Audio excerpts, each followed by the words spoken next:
Hallelujah. सभी को प्यार भरी जय मसीह की परमेश्वर की पाक और पवित्र हज़ूरी में आप सभी का स्वागत करते हैं। और हमारे पिता ने हमें जो आज का दिन, आज का समय चलती सांसें दी हैं, आत्मा की खुराक, अपना वचन दिया है, उसके लिए प्रार्थना करते हैं। Hallelujah, hallelujah, hallelujah, hallelujah, hallelujah, hallelujah. धन्यवाद, धन्यवाद, धन्यवाद, धन्यवाद, धन्यवाद, धन्यवाद। पिता, पुत्र, पवित्र आत्मा सेना के यहोवा खुदा जी, आपका शुक्र धन्यवाद करते हैं मेरे पिताजी। आप जलाली, कृपालु और दयालु परमेश्वर हैं। आपके जैसा कोई भी नहीं है मेरे यहोवा पिता। आप प्रेम, आत्मा के फल, दया के सागर हैं मेरे खुदा जी। सचमुच खुदा पिता परमेश्वर जी, आप महान परमेश्वर हैं खुदावंद जी। हम आपने हमारी गलतियों गुनाहों को क्षमा करके खुदावंद जी हमें अपना बच्चा, अपना दास बनाया खुदावंद जी। अपने निमित्त बैठकर प्रार्थना करने का हमें मौका दिया। आपका शुक्र करते हैं खुदावंद जी। आपने हमें संभाल के रखा, मुश्किलों परेशानियों से बचा कर रखा। आपका धन्यवाद करते हैं मेरे खुदावंद जी। अब समय आपके कलाम का, रोज़ की रोटी का, हमारी आत्मा की खुराक का है पिता परमेश्वर मेरे यहोवा पिता। आपके वचन पिता परमेश्वर जी, जो हमारे राहों की ज्योति, हमारे जीने का, हमारे शुद्ध रहने का आधार है खुदावंद जी। आपके वचन ही सत्य, मार्ग और जीवन है पिता परमेश्वर जी। खुदावंद जी, इन वचनों के द्वारा पिता परमेश्वर जी हम चलाए जाते हैं पिता परमेश्वर मेरे यहोवा पिताजी। और सचमुच नई जीवन, नई ज़िंदगी को अपनी ज़िंदगी में पा जाते हैं मेरे खुदावंद पिता परमेश्वर जी। आपके वचन हमारी ज़िंदगी में बने रहें पिता परमेश्वर जी, और सचमुच 1000 गुना फलों को लेकर आए पिता परमेश्वर जी। और कोई भी शैतान की शक्ति इन फलों को हमसे चुरा ना सके पिता परमेश्वर जी। और ये बहुत तायात से बढ़े पिता परमेश्वर जी। और सचमुच मेरी बात परमेश्वर जी हमें जीना सिखाएं मेरे खुदावंद जी। इन वचनों को हम अपना आधार मानकर अपने जीवन को व्यतीत करें पिता परमेश्वर जी, और आगे बढ़ते जाएं और दूसरों को भी आगे बढ़ने की प्रेरणा दें मेरे खुदावंद जी। आपका शुक्र, आपका फजल, आपकी दया को अपने ऊपर अब सब पर मांगते हैं खुदावंद जी। प्रार्थना जिंदगी खुदा के नाम में मांगते हैं। आमीन, आमीन और आमीन। हालेलुया। आज मैं आपके लिए लेकर आई हूँ मरकुस 14 की 10 से लेकर 16 नंबर आयत तक, जिसके टॉपिक हैं यहूदा का विश्वासघात। आप सभी जानते हैं कि यहूदा इस्करियोती ने विश्वासघात किया था और धोखे से परमेश्वर को पकड़वाया था। और उसके नीचे ही है चेलों के साथ फसह का अंतिम भोज, कि जब परमेश्वर का आखिरी समय नज़दीक था तो परमेश्वर ने अंतिम भोज किया था अपने चेलों का साथ और फसह का पर्व मनाया था। पहले हम जानते हैं यहूदा के विश्वासघात के बारे में लिखा है। तब यहूदा इस्करियोती, जो 12 में से एक था, प्रधान याजक के पास गया कि उसे उनके हाथ पकड़वा दे। वे यह सुनकर आनंदित हुए और उसको रुपये देना स्वीकार किया, और वह अवसर ढूंढने लगा कि उसे किस प्रकार पकड़वाया जाए। हालेलुया। जो यहूदा इस्करियोती था, आप सभी जानते हैं कि उसको परमेश्वर के साथ उसने विश्वासघात किया था और शास्त्रियों और फरीसियों के हाथ उन्हें पकड़वा दिया था। जब उन्होंने आपस में ये डील, कहते हैं ना जिसको, डील तय की, तो प्रधान याजक जो थे बड़े खुश हुए और उन्होंने उसको पैसे देने चाहे और पैसे देना स्वीकार किया कि हम तेरे को इतनी मोहरें देंगे, इतने शर्फियाँ देंगे या इतने पैसे देंगे। एक डील जिस तरह की साइन होती है, ऐसा ही वो डील साइन करने का यहूदा इस्करियोती ने किया। और वो अब जब डील साइन हो गई, जब उनकी बात तय हो गई, जब उसने कहा कि हाँ मैं उन्हें पकड़वाऊँगा, कैसे धोखे से पकड़वाना है, वो किस टाइम पर कहाँ होंगे, ये सारी इन्फॉर्मेशन मैं दूंगा, यहूदा इस्करियोती ने ऐसे कहा। और उन्होंने पैसे भी देने उसको तय कर लिए, स्वीकार कर लिए। इट मीन्स डील पक्की हो गई।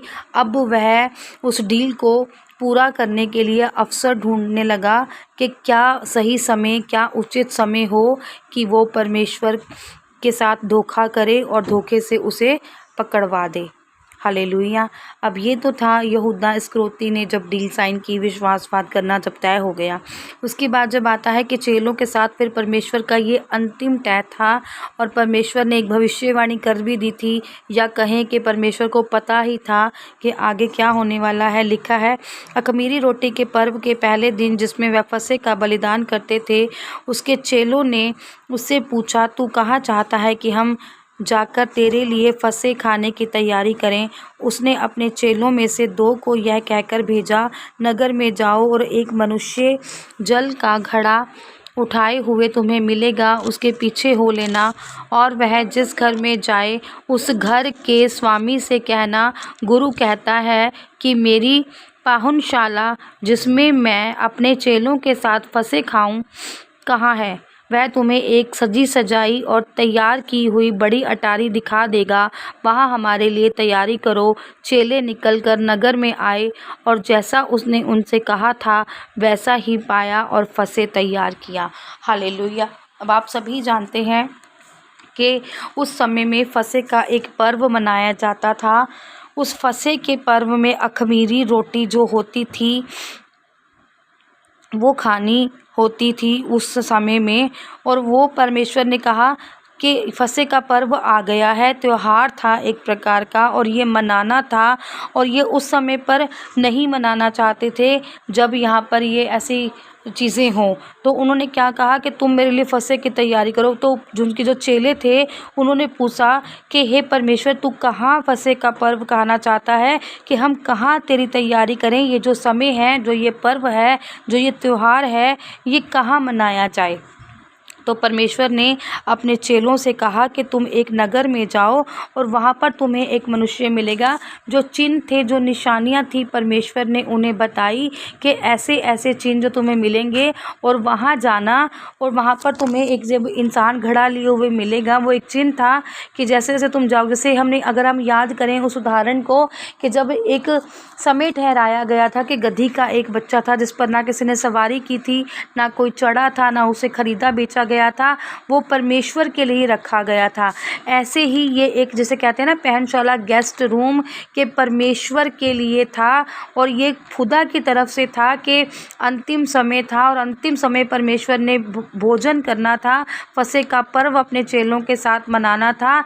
तो वो एक सजी सजाई तैयार की हुई एक अटारी थी, या कहें एक कमरा था जो सजाया गया था, जो पहले से ही तैयार किया गया था, क्योंकि यहाँ पर परमेश्वर ने इस पर्व को मनाना था, अपना आखिरी समय यहाँ बिताना था, जिसकी निशानियाँ परमेश्वर ने बताई भी थी। क्योंकि किसी भी आशीष के लिए, कहते हैं ना, एक जगह तैयार की होती है। हमें भी जब अपनी आशीषें, बरकतें लेनी होती हैं तो हमें वहाँ जाना पड़ता है। अब जैसे मान लो कोई अन्य जाति का अननोन पर्सन है और कोई उसे कहे कि उस जगह पर, उस गली में जाकर ऐसे मुड़कर वहाँ पर एक चर्च है, एक पास्टर है, जिनको परमेश्वर की दी हुई कहते हैं ना अवधियाँ हैं, या परमेश्वर का दिया हुआ वरदान है, या गॉड गिफ्ट उन्हें दिया हुआ है, उस चर्च को गॉड गिफ्ट मिला है, वहाँ पर परमेश्वर की प्रेजेंस है। तो ऐसे ऐसे रास्ता हम बताते हैं कि यहाँ पर जाना, ऐसे मुड़ना, यहाँ पर एक वो चीज़ आएगी, उस लैंडमार्क जो होते हैं देख कर जाना। ऐसे ही इसमें भी था कि यहूदा इस्करियोती का जो विश्वासघात होना था उसके बारे में बताया है।